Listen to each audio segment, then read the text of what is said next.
Hello, hello, and welcome back to Martinis and Bikinis. I am your hostess, Veronica Droulia, and we are really in our healing era right now. So, who better to have on than expert trauma therapist Janet from Road to Wellness Therapy? Road to Wellness is a private practice that serves Florida, California, South Carolina, North Carolina, Texas, and Connecticut. As a certified EMDR and brain spotting psychotherapist, she specializes in trauma resolution and healing. She is also trained in attachment-focused EMDR, the Havening Techniques Internal Family Systems Level 1, also known as parts work, and other trauma modalities. Janet has such a calming presence and approaches her work in such a collaborative and supportive way, and it was so lovely and refreshing having a conversation with her about all things healing. In this episode, we are deep diving what trauma is, where it begins, how that can show up differently in the body, the different variations of therapy and coping strategies, finding a practitioner that is well suited for you, and so much more. So without further ado, please welcome Janet to Martinis and Bikinis. Hello, and welcome to Martinis and Bikinis, the podcast for everything under the sun. I am your hostess, Veronica Droulia, and I am here to help you navigate your 20s through all things lifestyle, beauty, and fashion. So, if you're ready, let's dive into today's episode. So we have water in a martini glass today because you are very much pregnant. I am. But I'm so excited to have you on. So Janet, welcome to Martinis and Bikinis. Thank you for having me. Yes, I'm so happy. Cheers. Let's do it. Whoop. Thank you. Absolutely. I'm so excited to have you on because I literally feel like I'm in a session right now. I'm like blanket on, all comfy. You could be in a session. See, I could be. So excited to learn more about you and how you got into this and your roots, which is how I like to start every episode. I want to give you the opportunity to share more about you, where you're from, how you got to where you are today, anything like that.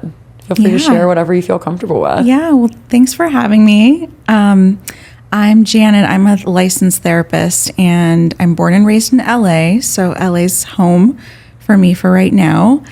I got into therapy. I knew I wanted to get into therapy around like college time because I was kind of a mess at that time. I was just really struggling in my personal life. Didn't know that I was going to go into trauma work, but I got into trauma work. There's a story around that too. And I just really love this field. I'm a proud Armenian Russian American. I feel like acknowledging culture is so important. I try to acknowledge it with the clients I work with as well. And I also do my own therapy. I'm a firm believer that I can't really offer this work unless I do my own work. So I've been honestly on and off in therapy for like the last 10 years for myself too. So I'm a big fan. I'm a big believer in it. I think that's amazing. I hear that it's pretty common for therapists to be in therapy as well, because I'm sure it's great to just have that self-awareness. So going into your sessions and working with your clients, you can just, show up as your best self. And I also think that you are in a field that is probably very emotionally draining in a way, because you are taking on a lot of people's struggles and emotions, and being able to regulate that is probably really important for you. Yeah, you hit the nail on the head. I mean, we hold so much for people, but I also say like therapists, we're human too. We have our own issues. We have our own problems. We have things that we need to deal with. So absolutely, we need our own therapy as well. I used to work in sales at Orange Theory. And I love Orange Theory, by the way. Well, I lived right above one, and this was whenever I was in grad school, and I just really enjoyed the workout, and I found out that I could work there and open up the studio in the mornings, go to class, and have a free membership by doing so. So I ended up working there, but I did not realize how many just negative emotions that would be flying into that studio, and just the negative energy that some people are holding on to. And I remember customers just screaming at me, and most of it wasn't my fault because it's like a corporate structure and I was just doing my job. But yeah, I remember my manager telling me, Veronica, you should start taking Epsom salt baths every night to like get rid of all that like negative energy. And I think it's really crazy like how many careers, like hairstylists, for example, a lot of people will like tell their hairstylist Totally. what's going on in their lives, and you're taking on a lot by taking on other people's trauma. And Totally. I know that's something that you specialize in, and I'd love to get more into that. So if you don't mind, just like explaining your work and what you do, and maybe like the different types of trauma, because I feel like some people, you hear that word all the time, but they don't necessarily know what it entails and what it like means and how they can start to observe their own trauma. Yeah. Yeah. Well, with trauma, I feel like there's different types of categories. There's what's called big T traumas, little T traumas. Big T's are kind of what we're probably all in agreement a trauma is, like combat war, sexual assault, physical violence, things like that, things that are really, really intense and really, really hard for the brain and for the body to manage. Little T traumas, I would say, are things like maybe how we conceptualize something that's been very hard for us, like maybe going through a divorce was traumatic. Maybe there was a really intense breakup or a bad situation at your job, for example, like you were talking about at Orange Theory, right? So there are what's called big T and little T traumas. I would say traumas are honestly anything that's been incredibly distressing in your life that impacted your nervous system, impacted how you feel, and also just impacted how you see the world, to be honest. That's how I really conceptualize trauma, just from a lay perspective. Right. I actually was starting to read The Body Keeps the Score the other day. Great That book. is such an interesting read, and I'm still getting into it, but it talks a lot about veterans and their PTSD. And I feel like that's like a really good demonstration of like how trauma develops over time. And I would love to know if that's like something that you utilize in your practice to like understand trauma more. And if you see that with your patients, like this, they're almost like holding on to something that they don't even know like what it is and like why they're reacting certain ways and how they can cope. Yeah, that's a really great book, by the way. It's a very dense book, so I'm impressed you're reading it. Yeah. What I'll say is the book is really, really good at illustrating that sometimes cognitively, like conceptually, we might not intellectually realize we've been through a trauma, but our body knows that we've been through trauma. So like you said, the body is maybe holding on to something that happened in the past. I would say too, like you might even see the flip side where you might be like really detached or really numb in your day to day and you don't know why. And it could be because your body is really holding on to something that maybe, like I said, intellectually, you're not aware that it impacted you. Yeah. So, in my work with clients, so much of it is just having clients like check in with their body and just notice what the body is feeling, notice what the body might be holding on to, because you might not have memory of something, but your body might be carrying tension. Right. It's so interesting because I remember reading this a long time ago about just different parenting styles. And let's say whenever I was little, this is just an example. I don't know if this actually happened. It may have happened. Let's say I like knocked something over and one of my parents, instead of being like, oh, like it's okay, like blah, blah, blah, they like yelled at me or chastised me for it. I've heard that there's like a lot of like just little things like that can lead to trauma responses later on, maybe some people pleasing, things of that sort. Do you see that like that's like even those little micro things can develop over time? Totally, because if we're looking at that example, I may ask you like, as a child, did you feel shame in that moment? And can you maybe connect with that feeling right now? Do you still feel that in your body? Do you still notice, that experience might be impacting you? Yeah. It's crazy how a lot of our childhood just shapes us into who we are. And I know that there's a lot of people that struggle with childhood trauma.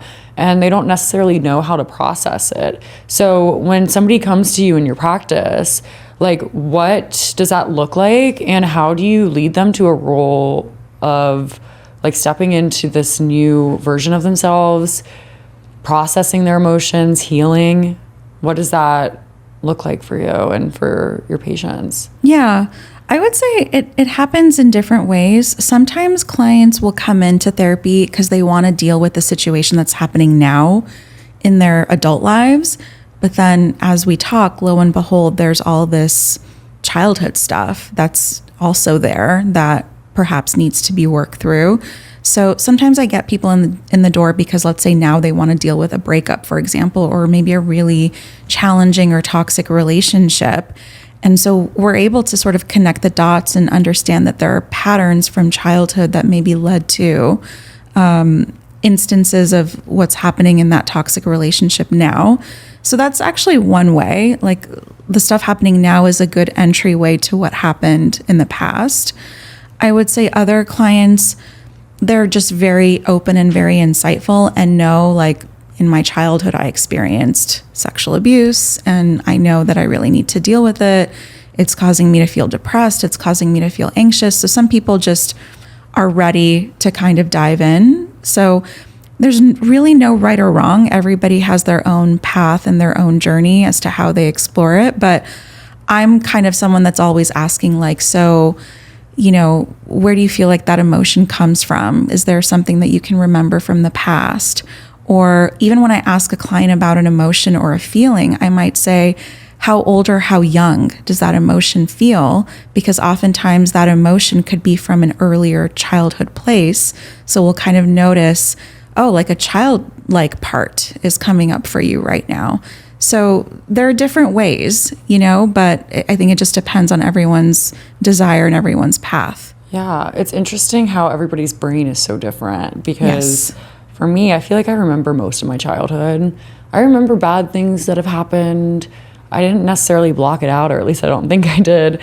But it's interesting, and you can correct me if I'm wrong, but how some people just block out trauma and then others kind of remember everything and are outspoken about it, like you mentioned. But it's very, very interesting how we are all so different in that regard. We're all so different. And I will say, like in that example that you just talked about where people might block it out, that's totally a survival mechanism. Mm-hmm. That's literally like the part of the brain that's saying, I just want to get you through life to survive and to not be stuck in that time.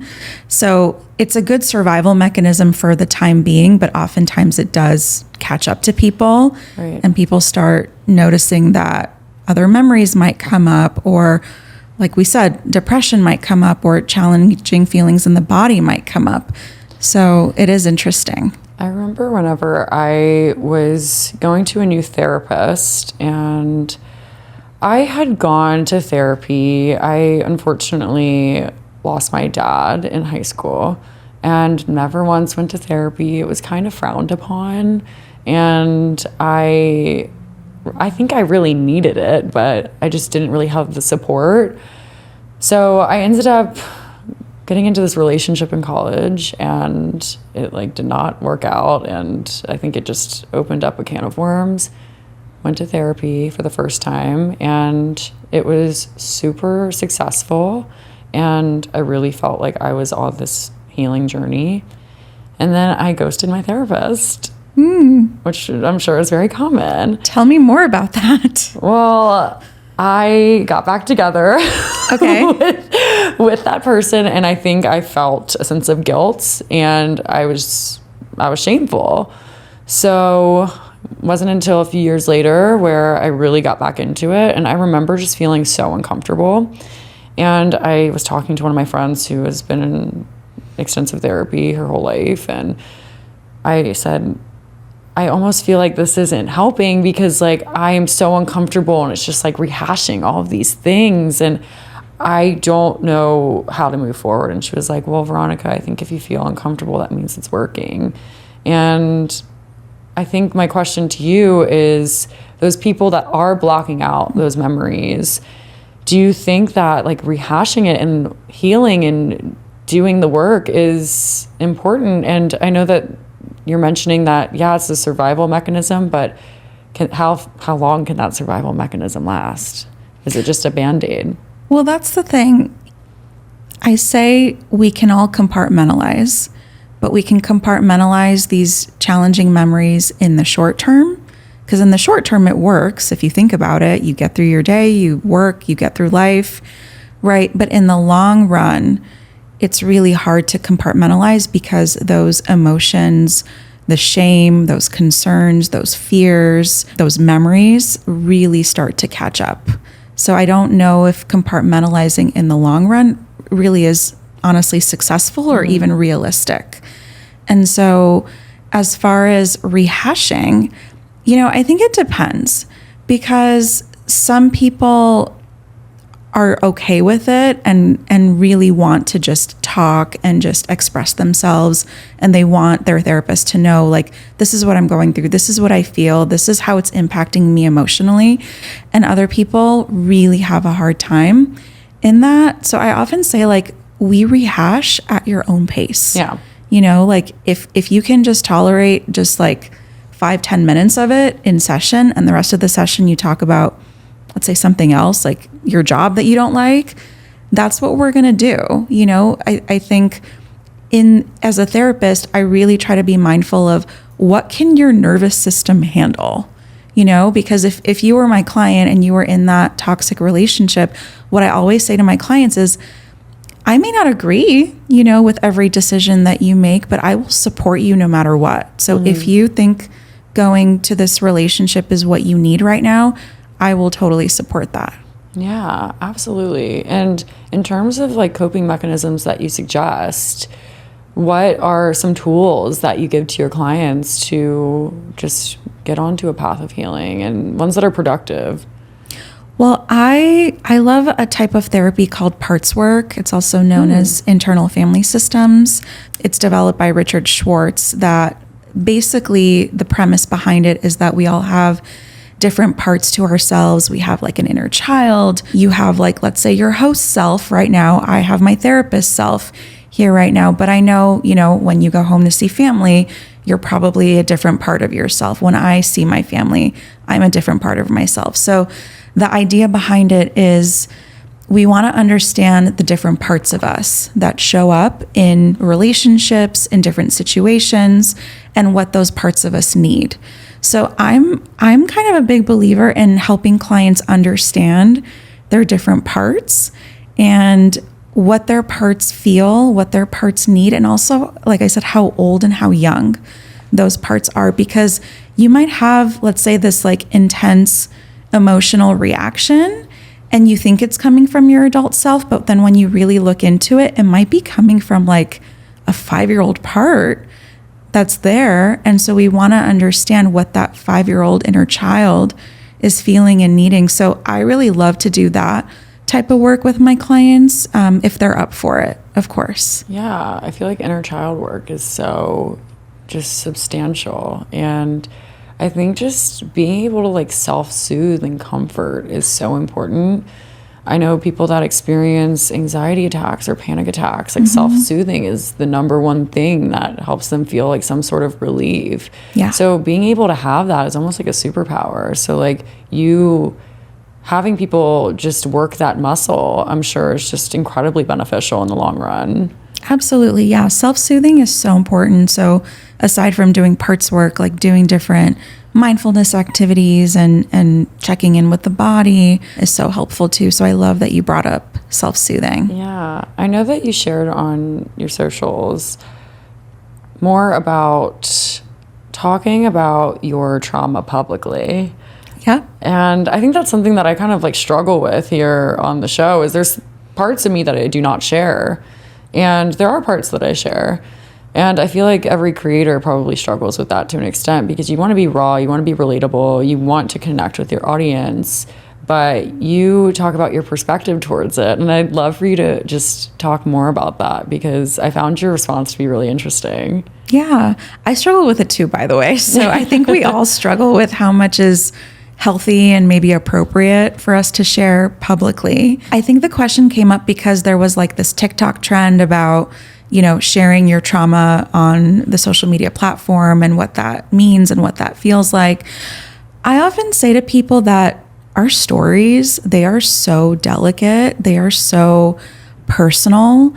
And so if we share it in a space that doesn't feel safe or doesn't feel warm or welcoming, it can actually be re-traumatizing for us because of the vulnerability of it, and because we also want to be held compassionately and we want to be believed about our stories. So I feel like it's such a personal decision. There's no right or wrong to the answer. I think we just have to identify, if we do share something publicly, is it going to be safe for us emotionally to do so? And do we feel like we have enough support talking about it? I personally admire everyone that shares their story publicly because I just understand how vulnerable that can be. Yeah, I feel like the internet is just a scary place in terms of mental health. Because I remember, and this is something I've shared before, but I was in a near-death experience in high school. I was in this like crazy car accident, and I ended up like getting kind of like dragged by the car. Oh my It was gosh. wild, and obviously like a lot of physical trauma as well. But I remember afterwards, there was like Facebook threads of people like kind of giving their 2 cents about the situation. And reading that after going through something so horrible was so like, I just felt like everything I had gone through was not held compassionately, like you're saying. And I feel like that's part of like why the internet is just a scary place in terms of like sharing trauma or experiencing trauma and like having people be aware and a part of that story. It's scary. Yeah, because if you think about it, when we share our trauma, part of what we really need is we just want to be heard. We just want to be validated. We just want to be believed. So I imagine when you maybe read these comments, people were giving their 2 cents, and it's not for them to really give. Like what we all probably need is to just really be heard about our stories. Yeah, and I think just like feeling validated. And I think that's why therapy is so important. It's a way for you to become more self-aware, but also feel like everything that you're experiencing is valid. And I think we live in a world where, yeah, we have a lot of accessibility to the internet, and we have a lot of accessibility to sharing our own stories. But unfortunately, everybody tries to compare their trauma with one another. So let's say like somebody goes on the internet and shares something really vulnerable, and then people say that they're like ungrateful or something along the lines of that. I feel like that's probably really triggering for a lot of people because they don't feel like their emotions are validated. It's true. That's a big thing that we need. We need that not only for ourselves, but we need that in our relationships. We need that in our romantic partnerships. And, I hear that all the time, from clients where they might say like, well, I shouldn't be upset. Somebody went through it worse than I did. And I say to them, I say, well, yeah, there's always going to be somebody that went through something worse. There's always a terrible, more worse situation that happened. But what I say to people is like, look, your pain is pain, and your experience is impacting you. It's impacting how you feel. So let's let go of comparing your trauma to somebody else's trauma and just focus on what you need with regards to the pain that you're feeling. So that's what I think. Yeah, I just think comparison in general is like just so awful. And I know that this is like a commonly used quote, but comparison is the thief of joy. But I really like this version of it. Comparison destroys personality. And I think like your story is really powerful. And I think it's a way for you to kind of realize like how far you've came from your trauma. Yeah. Like I look back at like my version of myself that's like from 5 years ago, and I'm like, whoa, like I've done a lot of healing work, and I'm really proud of myself, So I think it's important for us to stay true to who we are, and I think comparison is just like not it. And especially whenever you're in therapy, it's a time for you to feel like you're in a safe space and share these really hard, difficult things. And I think it's great that you create that space and people feel safe with you, and you do validate their emotions. So what are some strategies, or like maybe what is some advice that you would give to somebody that is experiencing, maybe realizing that they are seeing trauma of their own show up in their life, in their present life, or maybe there's a loved one that is experiencing it. What would you suggest them to do, and how to go about that, and how to start that healing process? Yeah, it's a tough realization, because I can even remember, like, in my personal life, when I started to have certain repressed memories start to come out. It's so scary. And so to like realize that maybe you've been through something intense like that or traumatic can totally hit you like a ton of bricks, I would say. So I would say the first step is to just pause, literally pause, take a breath, slow down, and just sit with what you're noticing. And I would say, like, really commend yourself for realizing that this is the experience that you've had, because I think it could be so easy to just continue to brush away, compartmentalize it, not deal with it, or deal with it in unhealthy ways like drinking or doing other things like that, and I think just the acknowledgement first is just such a powerful thing, and I think it takes a lot of courage. I would say the second thing is, if you're up for therapy, find yourself a therapist that specializes in working with trauma, or specializes in maybe the specific traumatic experience that you've gone through, whether it's an accident or a sexual assault of some kind. There's plenty of therapists that specialize in different fields of trauma. And I would say from there, do what feels good for your body. I'm a big believer in movement, moving your body. I'm a big believer in things like, acupuncture, Reiki, mindfulness, meditation. So if you're maybe not ready for like the therapy step, you can do some of those other things to take care of your body first. And I think just familiarize with what's happening in your brain. Reading books like The Body Keeps the Score, Walking the Tiger, Healing the Trauma, you can start learning about what's happening in terms of that realization that you're having. Absolutely. So I feel like this is really common. I feel like we always hear those stories about, maybe it's somebody that's in a marriage or in a relationship, or maybe it's a family member, and they're really pushing therapy onto them, and that person is either okay with it or they're extremely resistant. How would you go about suggesting that somebody could benefit from talking to somebody? Yeah, that's a tough one, because I feel like everybody's kind of in their own place of acknowledging that they've been through something, or they're going through something, right, or acceptance that they need help. Yeah. Like, do you feel like it's like a personal decision? Totally. For the most part? Yeah. Totally. I think if you try to push it on someone, they're going to be so resistant and just say, like, I don't need therapy. You need therapy. Right. And like, that's what I've seen. Yeah. So people get defensive. Yeah. So I feel like you can just, if you have it in you, maybe hold space and share, that you see them struggling and you want them to get the help. Whatever that looks like. It doesn't have to be therapy. Maybe you want to try something else. Or if you have a family member, and this has happened to me too, where they'll just vent and vent and vent, about their experience or what they're struggling with, you can say to them, look, I'm not a therapist, but this feels heavy. I think you should maybe talk to someone.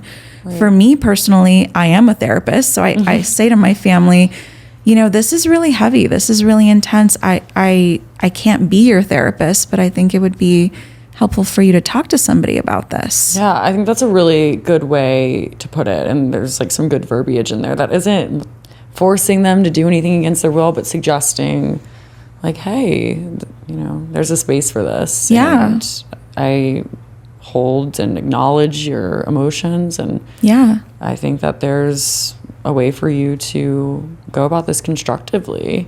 So I love that. Absolutely. Yeah. So I know that like you specialize in trauma, and I think it's always really interesting to hear like what was that aha moment for you where you were like, I really want to help other people and this is something I want to do professionally. Was there anything like that for you? I would say there were like two kind of pivotal moments for me. I talked about one of them earlier where I was in college. I was so depressed, like depressed to the point where I didn't get out of bed for a week. Yeah. Like it was that bad. So at that time, I was studying a major that I think my parents wanted me to study, but I didn't find passion in it, to be honest. And I think that totally contributed to my depression. Mm-hmm. So I finally sought out therapy. I mustered enough strength to get out of bed and just seek support from my university. And that therapist was really kind and really supportive. And she didn't really do the trauma work per se, but she was really, special, I would say. So that helped me shift my focus and study psychology. I would say the next pivotal moment for me was I was in grad school already, so I was getting my master's in the psychology field, and I attended a training, and the training was on how to work with survivors of trauma, and, they were talking about heavy stuff like rape and incest and that kind of thing. And I remember sitting in the training, and I was just so triggered, like I wanted to run out the door because it was just so intense. And so after the training, I realized, okay, if this is like this intense for me, I think I need to not only talk to someone, but I think I need to explore, like, did something like this happen to me that I need to talk about? So it was in that moment that I actually, in fact, contacted the trainer who had her, she has her own private practice. And I started working with her and just started processing my own shit, really. Yeah. And that's what really got me to realize, if I can do my own work, if I can do my own stuff, then I can help people, through their traumatic stories as well. Absolutely. I think that's really beautiful. And I also think that it's so incredibly common for college students to experience just turmoil in terms of mental health. And a lot of the things that you said, I completely relate to in terms of my own college experience. And it's such a formative time. And I think it's amazing that you were able to spot that and realize, okay, like maybe it's time to talk to somebody. But what are some like typical signs or symptoms that people can start to be aware of to maybe like realize that there's some unresolved trauma? Or I always say that sometimes it's really hard to dig yourself out of a hole that's gotten really deep. And what are some ways that people can start to realize, like, where is the light? Like, there is some unresolved trauma here, and how do I cope with that? Yeah, I think it's so individual. I think one sign to be on the lookout for is if, let's say, there's like this pattern that keeps repeating and you can't break away from it. I think that's something to really notice and look at. Like the best example is if you find yourself in relationship after relationship that doesn't work out, that's toxic, let's say, or just not supportive. Look at your own patterns, I would say, is the first step. Mm-hmm. I think the second big thing around trauma is like in my example, I was so triggered. I was having my own fight or flight response in that training. So if you find yourself super hyper vigilant, or if you're feeling like you're having your own fight or flight moments, then it might be worth it to look into, have I gone through something and do I need the help? Absolutely. I feel like we always hear fight or flight. And I feel like there's so many ways to tap in and realize, okay, yeah, maybe I am in this like fight or flight response. What are some examples of like somebody that is in fight or flight and that they might not even realize is fight or flight? Yeah. So fight or flight, there's fight, flight, fawn, and freeze. Mm-hmm. Those are typically responses when we are in, like, let's say, true danger, or when we're in a perceived danger. So maybe the situation is not actually dangerous, but we perceive it that way. So fight would be exactly how it sounds. I'm getting super defensive. I'm getting angry. I'm getting intense. I'm making myself bigger to protect myself. That's a typical fight response. Flight would be, I just want to get out of here. I want to run away. That's me. I want to avoid. I'm an avoider. Yeah, that's flight. And that can look many different ways. It can also look like shutting down too. Hating conflict. Yes, Yeah. exactly. Freeze is when we're literally like stuck in the moment and we're frozen and we don't necessarily know what to do because we're not in our cognitive mind in that moment. And that's another survival mechanism, protective strategy that some people have. And then fawn would be if you're in a situation that feels dangerous or threatening and you're just trying to make the situation okay. You're just trying to diffuse the people pleasing that you talked about. It can look like that.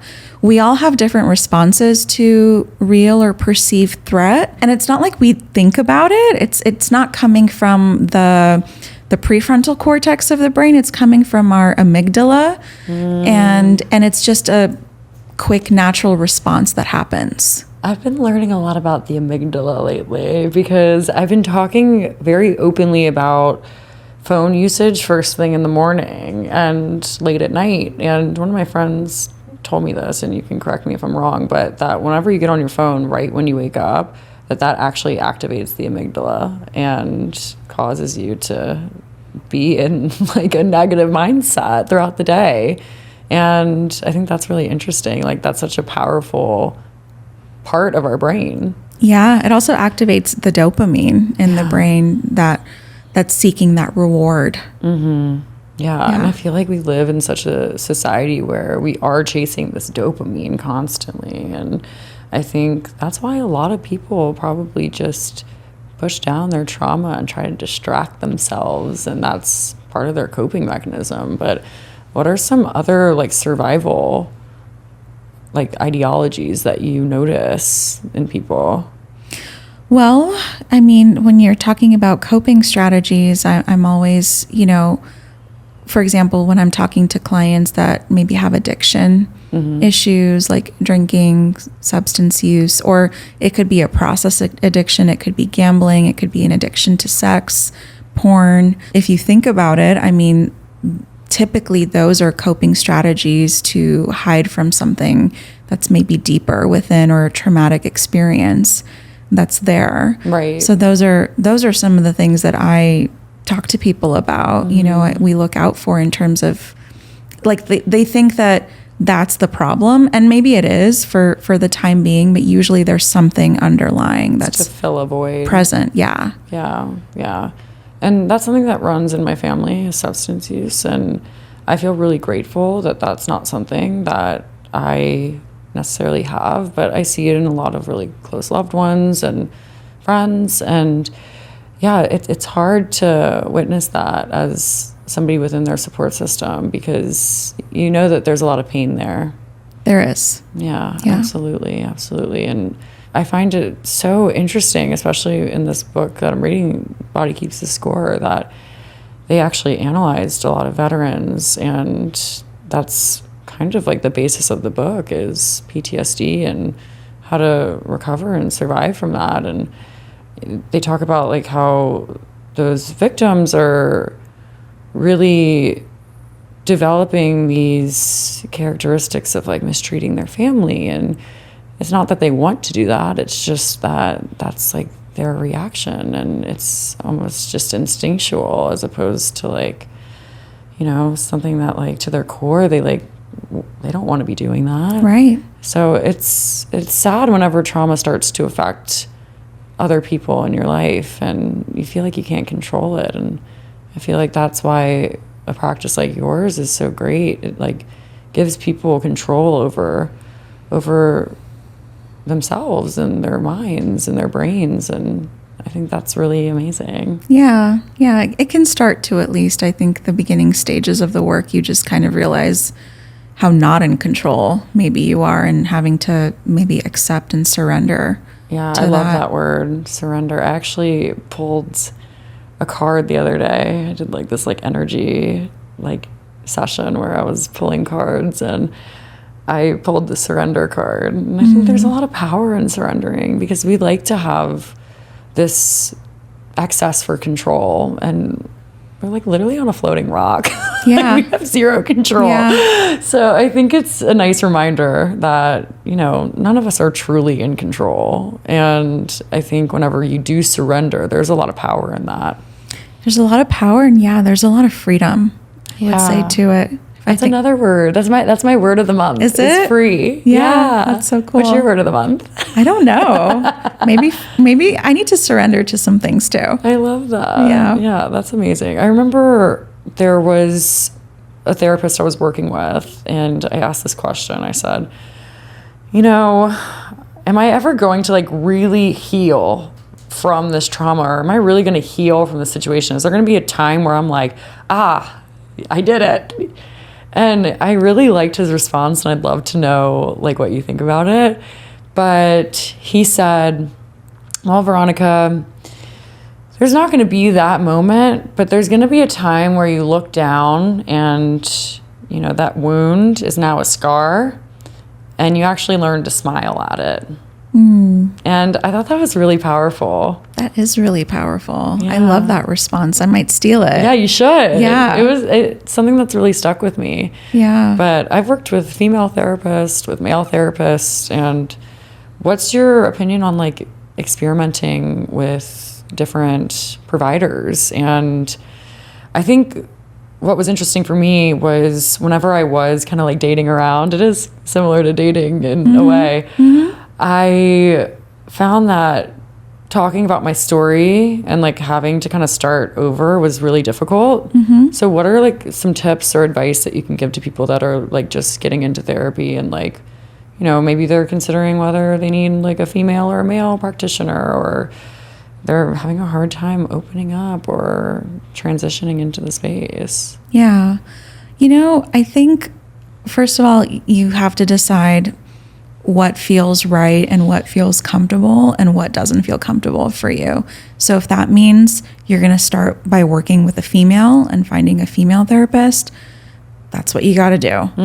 And I would say, you again, you go at your pace. A true trauma-informed therapist is not going to push you to move faster than you're willing to go in your therapy sessions.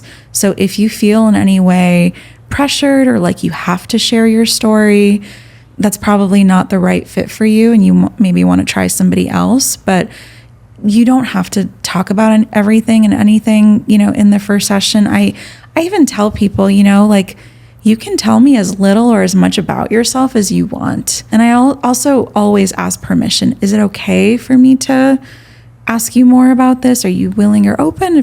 If you are, great. If not, that's okay too. We can focus on something else. So it really has to be at your own pace. Yeah, absolutely. Well, so you're starting a new life. Yes. Do you feel like there's like a lot of pressure to like jump into like this parental role? I feel like that's something that like I'm like so scared about. But I feel like probably like in your practice you talk to like so many different walks of life, whether that's young people or parents, and I feel like it's probably hard to like hear about a lot of this stuff. And going into motherhood, I'd like love to hear about like what this process has looked like for you. Yeah, I mean, I don't even know if I've like fully conceptualized it in my own life, but it's been incredibly vulnerable because I've kind of experienced like my own concerns and my own fears. And I feel like I am very confident and comfortable being a therapist. I went to school for this. I've done so many trainings. I've done all my clinical hours. I've been in supervision. Like I've done all that. But like creating new life, I've just realized how courageous it is for a woman to do this, because it has literally brought up all of my fears. Yeah. And so that's kind of what I'm talking a lot about in therapy. I'm going to support groups for new moms, pregnant women, and we all kind of talk about it. We all talk about what we fear. We all talk about what our concerns are. And it's funny, like this year on Mother's Day, people wished me a happy Mother's Day. and it just didn't feel real yet. This isn't right. It didn't feel real yet, even though people were saying like, no, you're a mom now. So I don't know. I feel like I'm like slowly stepping into that role and stepping into that journey. And I have tapped into my mom part, but I don't think I have fully tapped into my mom part just yet. Absolutely. Well, I feel like that's great advice for people that are stepping into these new roles in life, is to find support. Yes. Whether that's with a community of people or seeking out a practitioner. I think that's absolutely incredible that that's what you're using to strengthen this new transition of life. And I could not be more excited for you. Yeah. Community is so important. Community is so important. And connection. And just like finding people that understand you and value you. And I think that is like so incredibly strong and strengthening, just not for ourselves, but for our world. Yeah. I think it's amazing. And I think creativity is also something that's like really, really beneficial in terms of healing. And I don't know if that's something that you instill into your clients and that type of work. Yeah. It's funny that I love that you bring up creativity, because I alluded that I've been through stuff. So I'm a survivor myself. Like that's really what mainly got me into this work. Yeah. So, but I will say, like, I've been in therapy for many years, but I've also have another part of me or another life that I lived. I'm taking a break from it now, being pregnant. I've been working also as a professional dancer. Oh my gosh. Wow, how cool. Yeah. You wear so many hats. Yes. And so I want to bring this up because that is where I can experience my creative side. And dancing has just been so healing for me, because it helps me not only move my body, but just step into my power, step into my goddess energy, step into where I feel energized, where I feel feminine, where, I think like as a person that experienced trauma, I felt like in the past that was stripped from me, and so I feel like outside of therapy, we do need to tap into what helps us feel empowered, creative, energized, because those things can be so healing too. Like it can't just be doing the trauma work like EMDR or brain spotting, some of the things that I offer. It has to be, what else can you incorporate in your personal life to tap into that self-empowerment? I love that. I think it's like just so amazing to be able to be vulnerable and share your story. So thank you for that. Thank you. And I love how you mentioned EMDR and some of the other modalities that you offer. I feel like that's kind of a world that is like a little undiscovered for a lot of people. And me, myself, I really don't know too much about it. If you could explain that, I would really benefit from it. Yeah. I love that. Yeah. So there's different types of trauma therapies out there that, different therapists utilize. EMDR is a really popular one. It stands for eye movement desensitization and reprocessing. There's another one called brain spotting. There's so many. There's somatic experiencing. There's internal family systems. There's also now what's like the rage, where there's a lot of research coming out, is psychedelic assisted therapy for trauma healing and recovery. So there's a lot out there. I practice EMDR and brain spotting and parts work mainly. EMDR and brain spotting, really how they work is they kind of help us move into a deeper part of our brain. Because, for example, when we're just talking, when we're doing talk therapy, not to bash talk therapy, it's great. We gain a lot of insight. But with talk therapy, there's limitations because we stay in the prefrontal cortex of the brain. But EMDR, brain spotting, what these therapies help us do is it helps us go into the subcortical parts of our brain, into the limbic system, into the brainstem, where a lot of our emotions and core feelings and core beliefs are held. And it helps us to kind of reprocess and reimagine these memories so that we can either come to a place of neutrality or make, higher meaning from these memories, and sort of get to a place where we can not only not hold those memories the same way that our nervous system previously did. Yeah, I feel like that's like really powerful, being able to integrate both the talk therapy and that self-awareness and like the modalities that are healing that part of your brain that we don't really tap into Right. in our day-to-day. Right. Yeah, so just like healing yourself fully. Yes. Mind, body, spirit. Yes. But I think like spirituality is also like a really big part of life. And for me, especially with grief, I really tap into my spirituality. Like the other day I saw 2 white butterflies and I notice those things and I try to be present. And I think that's a really great mechanism as well, is just like being able to like tap into that part of yourself and like being expressive of it and, you know, being okay with sharing and talking about it. And I think we have a really beautiful environment and world, and being able to see that and tap in is important as well. Yeah. Yeah. I love that. Spirituality is so important. Yeah. And like whatever that might look like for someone, I think it's just important to hone in on that. Yeah. And I'm sure that's something that you see a lot in your practice. And I'm sure that's something that people will bring up and share and express. Yeah. People are kind of on all realms of the spectrum regarding God and spirituality. Yeah. Higher powers, all that stuff. Yeah. So I have one last question for you. Sure. Unless there's anything else you'd like to share. No, go for it. So I know right now this probably isn't the best time to ask this, but I just love bringing on different health professionals, entrepreneurs, creators, whoever that are doing something that's like really cool and amazing and maybe like a little unconventional in a way, and being able to share more of their story. So thank you for that. But I would love to know, and everybody's answer is so different. If you were to drink a martini in a bikini, where would you be and what would you be drinking? Oh gosh, I love this question. Okay. In my fantasy right now, I would be in Europe somewhere, maybe in Greece. We were talking about Greece earlier. We have that Greek connection. We have the Greek connection. Because your husband's half Greek. My husband is half Greek. Love it. And actually, I forgot to tell you, my grandfather and grandmother lived in Greece for many years. No way. Prior to coming back to Armenia. So, gosh, we're so prideful. Yes, we are.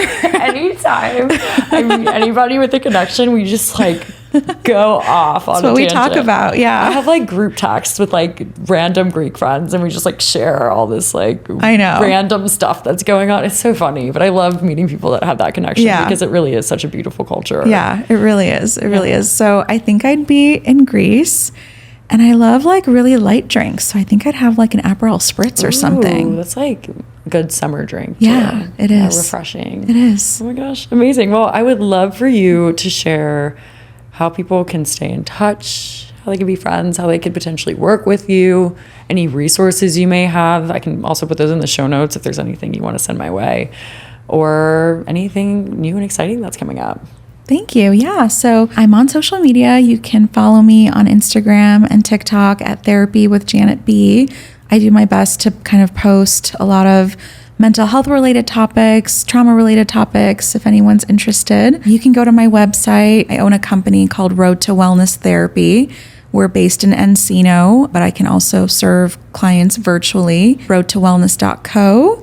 And as far as resources, you brought up a great book, The Body Keeps a Score. I also love Walking the Tiger, Healing the Trauma. I'm also a really big fan of the work of Gabor Mate, who's also a scholar in addiction and trauma work. So anything that he shares, I follow. So I think those are some fun resources. Absolutely. Well, thank you so much, Janet, for coming on. This was so fun. Thank you. And I feel like I learned a ton, and I feel like people are really going to get a lot out of this episode. So thank you so much. I hope so. Thank you. Absolutely. Well, if you guys like this episode, please feel free to like, rate, and subscribe to Martinis and Bikinis on Spotify or Apple Podcast.